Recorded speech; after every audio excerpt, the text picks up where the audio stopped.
tàcc leen mu ngi noonu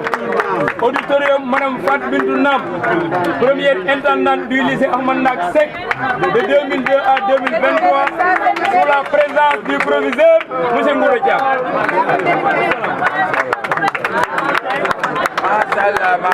Machallah. Contentement bu mag laa yëg remerciement yu bëri jërëjëfal école bi jërëjëfal proviseur bi ci sama wet muy nit ku baax ku bëgg lu baax ku bëgg lycée ku xam nit ku liggéey nga ni ko jërëjëf tey lii ñu def yëpp c'est parce que dañu xool ku liggéey ñu ne la jërëjëf ndax nit ki tant que yaa ngi koy wax jërëjëf muy góorgóorlu donc tey am naa ci contentement bu mag ak sama famille yëpp kenn desul Tiwaawan desul Touba desul kenn desul parce que du lu ndaw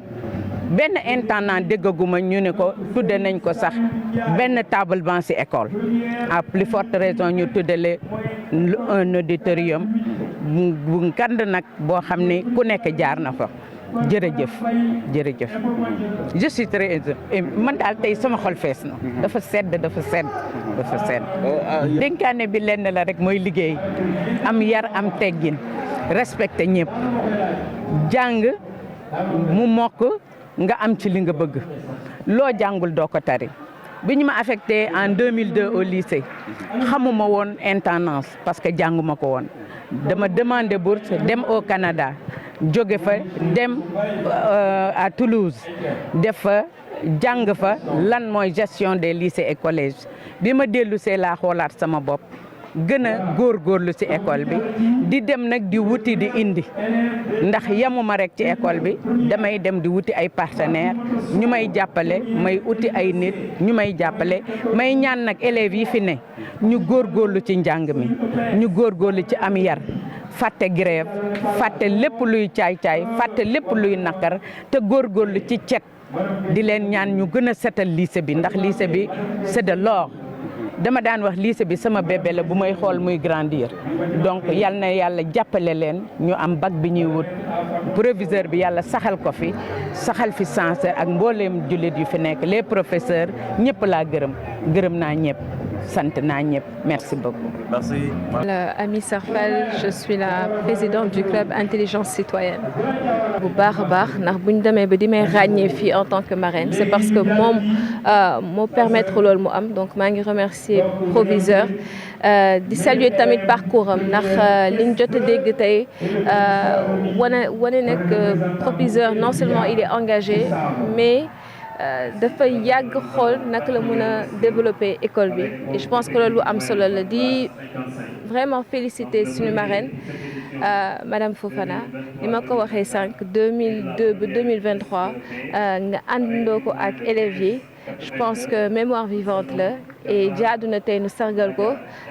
et je pense que lii exemple pour yeneen lycée yi nu xool nu ñuy def ba ñi nga xamante ne dañ leen ràññee ci biir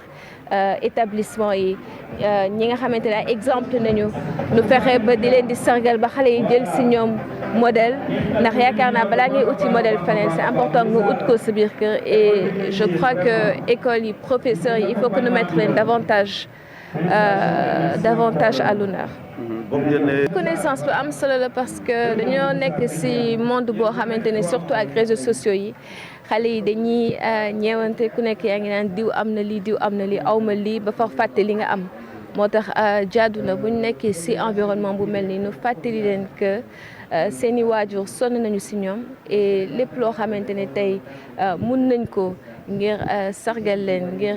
jàppale leen ñu def ko parce que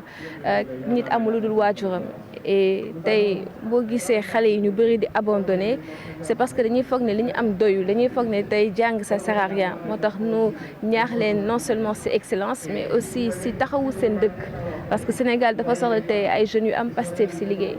ay ñoo xamante ne duñu xaddi duñu foog ne rien ne sera possible moo tax nu ñëw encourager leen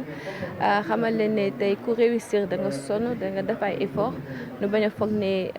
réussir lu yomb la nga xam ne ça demande beaucoup de persévérance. Et bien sûr surtout que ni que Madame Fofana waxee sànq on était ensemble il y a 10 ans pour ILA à l'époque ñoom noo gagné woon donc me remettre en prix moi qui fàttali sànq donc ça date de très longtemps li ñuy ñaan kay mooy continuer di taxawu élèves yi et je crois qu'ils sont l'avenir donc c'est important de les aider maintenant. Merci. Alors aujourd'hui je vous remercie d'être venu prendre ces informations pour vous et pour le public parce que si nous avons organisé une telle manifestation, c'est pour que ça soit visible au niveau des populations. Donc voilà, nous avons remarqué à la fin du premier semestre, quand nous avons fait les statistiques, on s'est rendu compte qu'il y a beaucoup d'élèves qui ont obtenu de très fortes moyennes. Et là, ça nous a inspiré pour essayer un peu de marquer le coup et de montrer aux autres élèves qui restent à la traîne que c'est possible. C'est pourquoi nous avons pensé organiser cette journée d'excellence, cette journée scientifique, pour pouvoir alors montrer aux élèves et aux parents ce qui est en train de se faire au lycée Amary Ndack. Parce que nul n'ignore que ces derniers temps, il y a eu beaucoup de soubresauts dans les établissements. Et si malgré tout ça, certains élèves ont hissé en tout cas le niveau très haut pour sortir avec des moyens très forts, il est normal que l'administration aussi leur montre qu'on est quand même conscient de leurs efforts et qu'on leur attribue une petite récompense. Ce qui l'explique, c'est peut-être qu'il y a une politique, il y a une politique nationale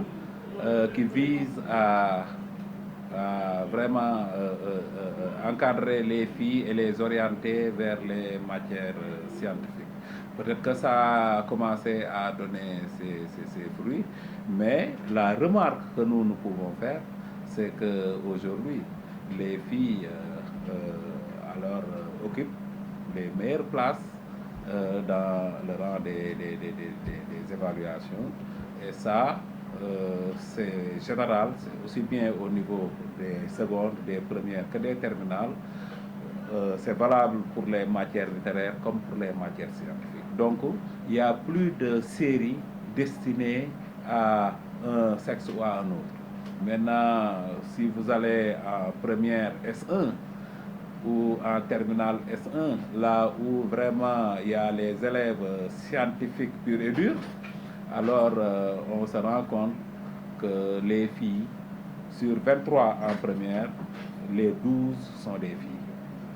Et ce ne sont pas des filles qui sont des figurantes, mais qui font partie des meilleures de leur classe. En terminale, c'est vrai que sur 5, nous n'avons qu'une seule fille, mais cette fille-là,